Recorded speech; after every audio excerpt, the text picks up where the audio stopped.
आपने मेरे को बजट पर चर्चा के लिए समय दिया, इसके लिए बहुत बहुत धन्यवाद। प्रदेश के मुख्यमंत्री जी ने बैठे बैठे बोल रहे हैं आगरा में, तो आगरा पाकिस्तान में क्या? श्री पुखराज आगरा तो यूपी में, और आपके चीफ मिनिस्टर हैं वहाँ पर। मुख्यमंत्री जी ने सदन में वित्तीय वर्ष 2021-2022 के लिए बजट पेश किया। सर्वप्रथम तो मैं मेरे विधानसभा क्षेत्र भोपालगढ़ के अंदर IIT कॉलेज और भोपालगढ़ और बावड़ी के अंदर औद्योगिक क्षेत्र की घोषणा की, साथ ही पीपाड़ सिटी के अंदर राजकीय महाविद्यालय खोलने की घोषणा की। पीपाड़ शहर के अंदर भी भोपालगढ़ विधानसभा का आधा क्षेत्र आता है, इसलिए मैं मुख्यमंत्री जी को इसके लिए बहुत बहुत धन्यवाद देना चाहूँगा, आभार प्रकट करना चाहूँगा। साथ ही सभापति महोदय, मैं आपके माध्यम से मंत्री जी से और सरकार से निवेदन करना चाहूँगा कि भोपालगढ़ के अंदर पिछले 5 साल से जोधपुर ग्रामीण क्षेत्र की एकमात्र BEd कॉलेज जो संचालित हो रही है वो बंद होने की कगार पर है। जमीन है, भवन है, सारे संसाधन है, लेकिन स्टाफ की कमी की वजह से उसको बंद किया जा रहा है। तो मैं आपके माध्यम से सरकार से निवेदन करना चाहूँगा कि जो जोधपुर ज़िले की ग्रामीण क्षेत्र की एकमात्र BEd कॉलेज है उसको बचाएं, वहाँ स्टाफ लगा हुआ है और उन बच्चों का जो वहाँ पढ़ रहे हैं उनके भविष्य के साथ में किसी तरह का खिलवाड़ नहीं हो, ये मेरा आपके माध्यम से सरकार से निवेदन है। दूसरा, मेरे विधानसभा के अंदर बावड़ी के अंदर पिछले 3 साल से कॉलेज संचालित हो रही है, उसमें 400 स्टूडेंट की स्ट्रेंथ है, लेकिन आज की तारीख में अभी वो एक प्राइमरी स्कूल के 2 कमरे के अंदर चल रही है। तो माननीय सभापति जी महोदय,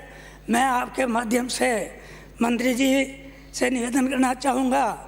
कि इस टाइप से जो महाविद्यालय और कॉलेज खोले जा रहे हैं, उल्टा उन विद्यार्थियों के साथ में एक तरह से धोखा है। न कोई शिक्षा हो रही है, न संसाधन है, न पढ़ाने वाले हैं, न भवन है। तो मैं समझता हूँ नई जो महाविद्यालय पीपाड़ के अंदर खोला गया है,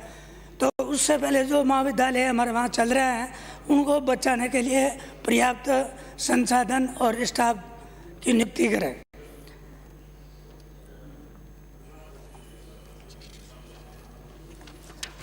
और सभापति महोदय, माननीय मुख्यमंत्री जी ने बजट के अंदर स्वास्थ्य को दृष्टिगत रखते हुए बहुत बड़ा बजट का जो पैसे थे उसमें चिकित्सा व्यवस्था के अंदर दिया। कई घोषणाएं सदन में की गई, इन घोषणाओं का आगामी माह में क्रियान्वयन होना शुरू हो जाए तो निश्चित तौर पर इसका लाभ प्रदेश की जनता को मिलेगा। मगर मैं आपके माध्यम से सरकार का ध्यान आकर्षित करना चाहूँगा कि मेरे विधानसभा क्षेत्र भोपालगढ़ के मुख्यालय में जो CSC है, उस CSC के लिए मैंने प्रथम जो विधानसभा का सत्र था उसमें मैंने एक प्रश्न लगाया था कि भोपालगढ़ के अंदर जो CSC है संचालित हो रही है वो 30 बेड की है या 100 बेड की है, 100 बेड की है। मुझे मंत्री जी ने लिखित में जवाब दिया कि भोपालगढ़ के अंदर जो CSC है वो 100 बेड की संचालित हो रही है,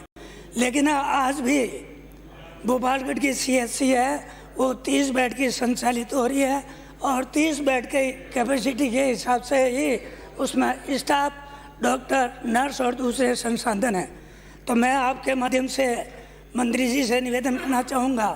कि जो आपने बिल्कुल एक झूठा उत्तर दे दिया मेरे को, उसको सही करे और उस CSC को वो सारे संसाधन उपलब्ध करावे ताकि वो 100 बेड की वहाँ पे CSC संचालित हो सके। पिछले बजट में मुख्यमंत्री जी ने ट्रॉमा सेंटर की घोषणा की थी, लेकिन अभी तक उसका क्रियान्वयन नहीं हुआ। इसलिए केवल घोषणा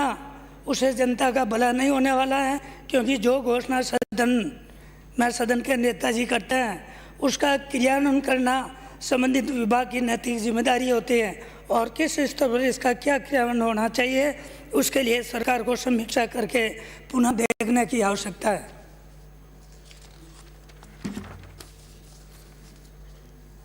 मैं मुख्यमंत्री जी को धन्यवाद देना चाहूँगा कि इन्होंने निःशुल्क जांच योजना का दायरा बढ़ाते हुए सदन में अपनी बात कही। मैं आपके माध्यम से सरकार से ये मांग करना चाहूँगा कि प्रत्येक प्राथमिक स्वास्थ्य केंद्र पर CBC जांच की मशीनें उपलब्ध करावें, और PSC और CSC पर जितने भी खाली पद पड़े हैं उनको तुरंत प्रभाव से, चाहे डॉक्टर हो, चाहे नर्सिंग स्टाफ हो, चाहे जांच के कोई टेक्निकल स्टाफ हो, उन सभी लोगों के जो खाली पद पड़े हैं उनको तुरंत प्रभाव से भरें, ताकि सरकार ने जो निःशुल्क जांच योजना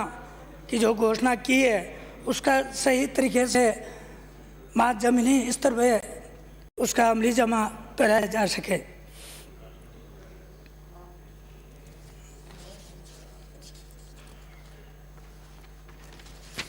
बजट में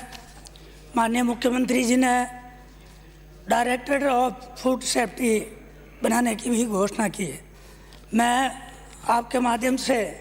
माननीय मुख्यमंत्री जी से निवेदन करना चाहूँगा कि यह निश्चित तौर पर बहुत ही अच्छा कदम है, लेकिन यह सही मायने में तभी सफल होगा जब प्रत्येक जिला मुख्यालय पर खाद्य सामग्री की जांच करने के लिए अत्याधुनिक लैब होगी, और लैब होने के साथ में उसका रिजल्ट भी तत्काल प्रभाव से सामने आए। अन्यथा अभी स्थिति यह है कि जो सैंपल लिए जा रहे हैं उसका 6 महीने साल भर से उनका रिजल्ट आता है, जब तक उसका प्रभाव, रिजल्ट का प्रभाव भी नहीं रहता है। जब तक समय पर रिजल्ट नहीं आएगा तो केवल डायरेक्टर बनाने से खाद्य सामग्री की गुणवत्ता में सुधार के जो प्रयास है सरकार करना चाह रही है वह नहीं हो पाएंगे।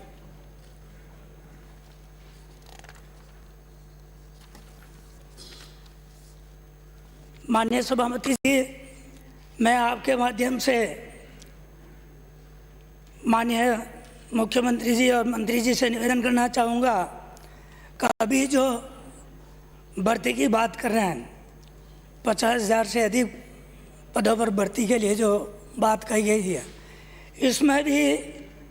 जो एक सिस्टम है प्रशासनिक, उसमें आमूल परिवर्तन की ज़रूरत है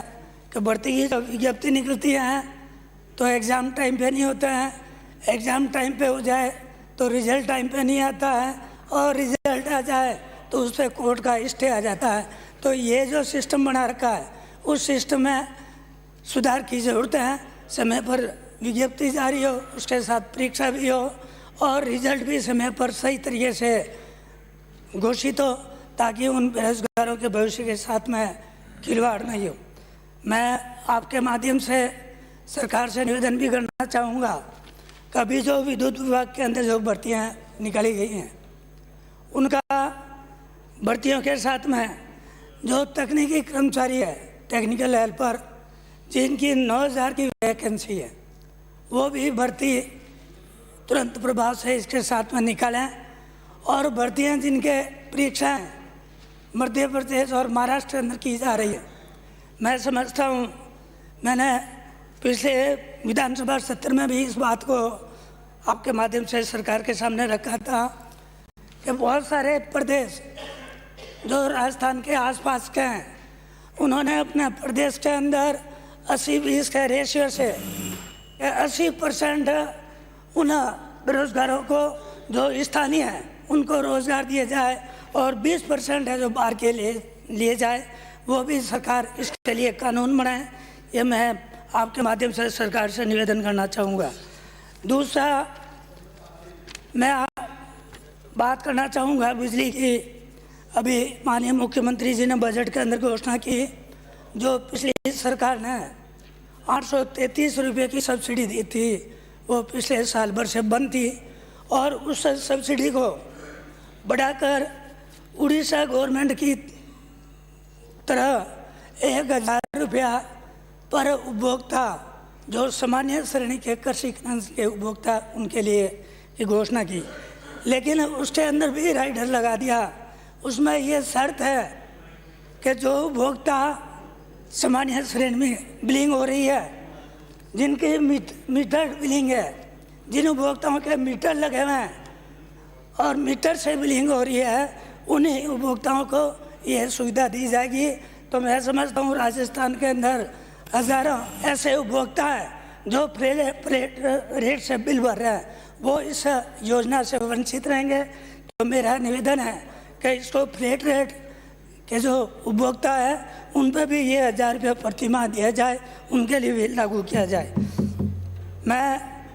पुनः आपके माध्यम से सरकार से निवेदन करना चाहूँगा कि भोपालगढ़ के अंदर जो नगर पालिका की घोषणा की गई थी, जिसका अभी सरकार ने अधिसूचना वापस ले ली गई है, उसको पुनः नगर पालिका बनाने के लिए उचित कार्रवाई करें। पुनः मैं आपके माध्यम से सरकार से निवेदन करना चाहूँगा कि जो बजट दिया है उस बजट में सभी वर्ग, चाहे मजदूर हो, चाहे कर्मचारी हो, चाहे बेरोजगार हो, चाहे महिला हो, चाहे किसान हो, दलित हो, चाहे उद्योगपति हो, सभी के लिए जो प्रावधान दिया है उसका इम्प्लीमेंटेशन, उसको लागू करना समय पर करवाएं ताकि सभी वर्ग को उसका फ़ायदा मिले और राजस्थान एक प्रगति की ओर बढ़े। बहुत बहुत धन्यवाद। माननीय श्री बाबूलाल नागर। सभापति महोदय, मुझे आपने अवसर दिया, इसके लिए आभारी हूँ।